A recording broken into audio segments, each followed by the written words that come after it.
गरीब बेटी की जादुई रोटी। रजनी, और कितनी देर लगाएगी? तेरे बापू कब से बैठे हैं, अब ले आ खाना। बस लाई माँ। रजनी को खाना लाता देखकर पिता किशन ने मुस्कुराहट से पूछा, अरे आज मेरी बिटिया ने क्या क्या बनाया है?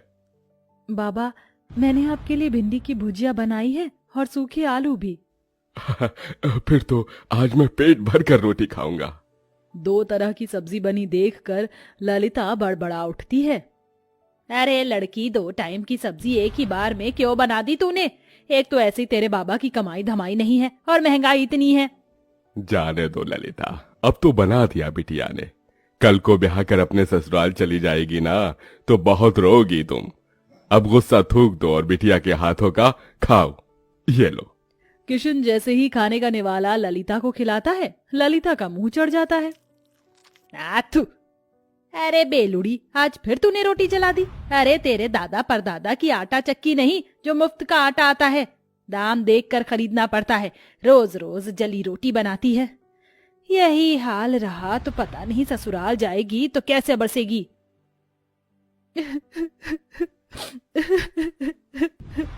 अरे बिटिया, तू रो क्यों रही है?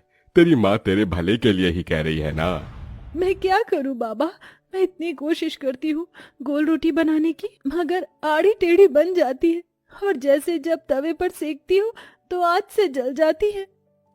देख रजनी, कल तुझे देखने लड़के वाले आ रहे हैं। अच्छा खासा घर द्वार है उनका। मैं नहीं चाहती कि ये रिश्ता हमारे हाथ से जाए, समझी? अगले दिन सरस्वती अपने परिवार के साथ रजनी को देखने आती है। रजनी नजरें झुकाए हाथों में चाय नाश्ता लिए आती है। जी नमस्ते, लीजिए। भाई वाह, ये समोसे और कचौरी तो बड़ी स्वाद भरी है। ललिता जी, किसने बनाया? जी ये समोसे कचौरी सब बिटिया ने बनाया है। अरे वाह, ये तो सोने पर सुहागा हो गया। रूप की धनी तो है ही, खाना बनाने में तो हलवाई जैसा हाथ पाया है। अब तो आप शहनाई बजाने में देर मत कीजिए। मुझे अपने शुभम के लिए आपकी रजनी पसंद है। लड़के वालों के जाते ही किशन ने कहा, क्या जरूरत थी भाग्यवान उनको झूठ बोलने की, और इससे तो एक रोटी तक नहीं बनती। अगर सच बोल देती ना तो वो लोग रिश्ता तोड़कर चले जाते, और इस तरह से इसका रिश्ता कहीं नहीं लगेगा। सारी जिंदगी कुंवारी बैठी रहेगी। अगर तुम्हारे पास लाखों का दहेज देने को हो तो ढूंढ लो नौकर चाकर वाला घर। अरे शादी के बाद ससुराल जाएगी तो धीरे धीरे सीख जाएगी। थोड़े दिन में रजनी ब्याह कर ससुराल आती है, जहाँ जेठानी चंद्रलेखा हुक्म चलाते हुए बोली, देवरानी जी, तुम पहली रसोई में मटर पनीर की सब्जी, छोले और मीठे में खीर बनाना, और पूरी की जगह पर रोटी बनाना। वो क्या है ना, हम सब रोटी खाने के शौकीन हैं। ये सुनकर गरीब रजनी दुविधा में आ जाती है और जैसे तैसे पहली रसोई की रीत निभाकर सबको परोसती है। रोटी का जला हाल देखकर सरस्वती ने कहा, रजनी बहू, ये कैसी जली पकी रोटी बनाई है? भट्टी में सेक कर लाई है क्या? वही तो माँ जी, ऐसी कोयले से काली रोटी तो कुत्ता भी ना खाए। अरे मैं तो गरीब घर की ये देख कर उठा लाई थी कि गरीब की बेटी को सुखी घर परिवार मिल जाएगा। जा चंद्रलेखा बहू, तू रोटी बना ला, क्योंकि इस गरीब की बेटी की तो बस की नहीं है एक रोटी भी बनाना। और तू मेरी गरीब बहू, जा जाकर इस रोटी को बाहर फेंक दे। सास से जली कटी सुनकर रजनी रोटी लेकर बाहर चली आई। मैं इस रोटी को फेंकूंगी नहीं, क्योंकि अन्न की बर्बादी होगी। किसी जरूरतमंद को दे देती हूँ। तभी एक उम्रदार बुढ़िया उसके पास चलकर आई। बेटी, रोटी खिला दो, बहुत भूखी हूँ। ये लो अम्मा, क्षमा करना, रोटी जरा जली हुई है और मेरे पास कोई सब्जी भी नहीं। मेरी पोटली में गुड़ है, उससे खा लूंगी। बुढ़िया हबड़ हबड़ कर रोटी खाने लगती है। तभी रजनी का परेशान चेहरा देखकर वो पूछती है, बेटिया, तुम परेशान क्यों हो? अम्मा, मेरी लाख कोशिश करने के बाद भी मुझसे गोल और अच्छी रोटी नहीं बनती। मेरी जेठानी अच्छा खाना बनाती है, इसलिए रसोई पर एक अकेली उनका अधिकार जमा है। मेरी सास ने मुझे बहुत ताने दिए। तत्पश्चात बुढ़िया पोटली में से एक तवा उसे देकर बोली, ये लो बेटी, ये जादुई तवा है। इससे अब तुम्हारी सारी परेशानी टल जाएगी। इस तवे पर बनने वाली रोटी जादुई रोटी होगी। धन्यवाद अम्मा। रजनी बुढ़िया का दिया हुआ जादुई तवा घर लेकर आई और अपनी सास से निडर होकर कहा, माँ जी, रात की रसोई मैं पकाऊंगी। इस बार कोई भूल चूक नहीं होगी, वादा करती हूँ। लगता है सवेरे की बेइज्जती से मेरी गरीब देवरानी का मन नहीं भरा, जो फिर जली कच्ची रोटी बनाकर नाक कटवाना चाहती हैं। देवरानी जी को एक मौका दे दीजिए माँ जी। ठीक है, मगर इस बार की रोटी भी तूने जली बुरी बनाई तो मैं तुझे कतई माफ नहीं करूंगी, मेरी गरीब बहू। रजनी रसोई में लग जाती है। सब्जी तो बन गई, अब फटाफट से रोटी बनाती हूँ। रजनी जैसे ही चूल्हे पर तवा चढ़ाती, वह खरे सोने के समान चमचमाने लगता है। वह टेढ़ी मेढ़ी रोटी बेलकर तवे पर जैसे ही डालती है, रोटी जादू से एकदम गोल आकार की बन जाती है। अरे वाह, पहली बार मेरी रोटी एकदम गोल और प्यारी बनी है। ऐ मेरी जादुई रोटी, मैं चाहती हूँ कि तुम एकदम फूली बन जाओ। गरीब रजनी के कहते जादुई रोटी फूल कर गोल मटोल हो जाती है। वह सभी को रोटी परोसती है, जिसे खाकर सब दिल खोल कर तारीफ करते हैं। वाह रजनी बहू, तुम्हारी बनाई रोटी में अमृत जैसी मिठास भरी है। सचमुच रजनी, बिना सब्जी के भी रोटी बड़ी स्वाद लग रही है। सच में रजनी बहू, तेरे हाथ की रोटी खाकर तो जी ही नहीं भर रहा। जाने क्या जादूगरी भरी है तेरी इस रोटी में। धन्यवाद माँ जी।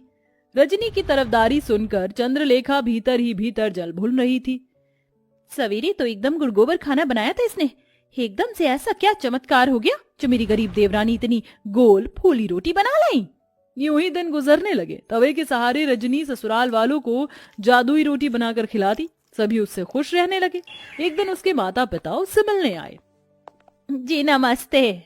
समधन जी, समधी जी, आप दोनों आइए ना। रजनी बहू, देख तो कौन आया है।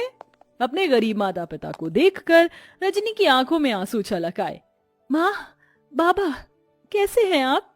हम ठीक है बिटिया, तुझसे मिलने का मन किया तो आ गए। तुझे सुखी देखकर अच्छा लगा, अब चलते हैं। अरे ऐसे कैसे आए हैं, तो अपनी बेटी के हाथों की रोटी खाकर जाइएगा।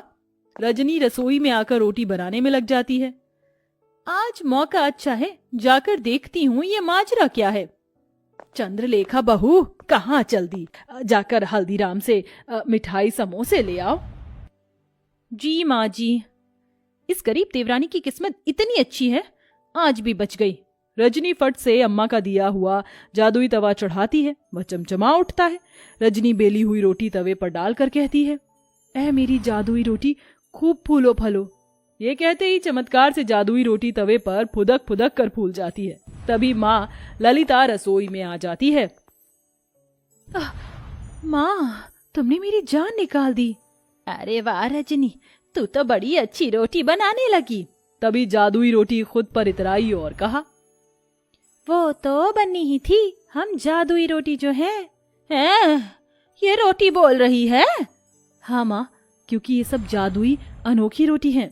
रजनी अपनी माँ को बूढ़ी अम्मा के बारे में सब बताती है, जिसे रसोई के बाहर कान लगाए खड़ी उसकी जेठानी चंद्रलेखा सुन लेती है। अच्छा जी, मेरी गरीब देवरानी की बनाई रोटी जादुई है, अब तो इसका पर्दाफाश मैं करूंगी। हाँ। चंद्रलेखा एक आदमी को पैसे देती, जो भिखारी का भेष धरे उसके दरवाजे पर आता है।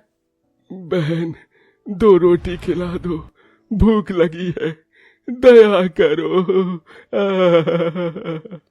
रजनी को उस पर दया आ जाती है। ठीक है भैया, जरा देर ठहरो, मैं रोटी लाती हूँ। रजनी रसोई में आकर रोटी बनाती है।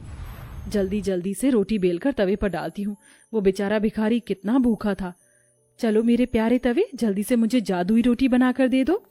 इतने में चंद्रलेखा सरस्वती को लेकर रसोई में आ जाती है, जहाँ बेलन खुद ही चल रहा था और जादुई रोटी अपने आप ही बन रही थी। देखा सासू माँ, मेरी ये गरीब देवरानी जादूगरी जानती है। पता नहीं क्या टोना टोटका कर रही है, जो रोटी खुद ही बन रही है। नहीं नहीं माँ जी, जेठानी जी मुझ पर झूठा दोष लगा रही है, ये सच नहीं है। अरे मैं जो आंखों देखी देखूंगी उसे ही तो सच मानूंगी ना। रजनी बहू, तू डायन तो नहीं? नहीं माँ जी, अपनी सच्चाई का सबूत देते हुए रजनी जादुई रोटी और तवे के बारे में सब बता देती है, जिससे दूध का दूध पानी का पानी हो जाता है। इसके साथ तवे का जादू भी चला जाता है। चंद्रलेखा बहू, तुमने जलन और बैर में रजनी बहू को गलत दिखाया, और रजनी बहू तो क्या हुआ जो इस तवे का जादू चला गया। अब तुम्हें रोटी बनाना तुम्हारी सास सिखाएगी। माँ जी, रजनी रोते हुए अपनी सास के गले लग जाती है और बड़े चाव से ना केवल रोटी बनाना बल्कि सब कुछ बनाना सीख लेती है।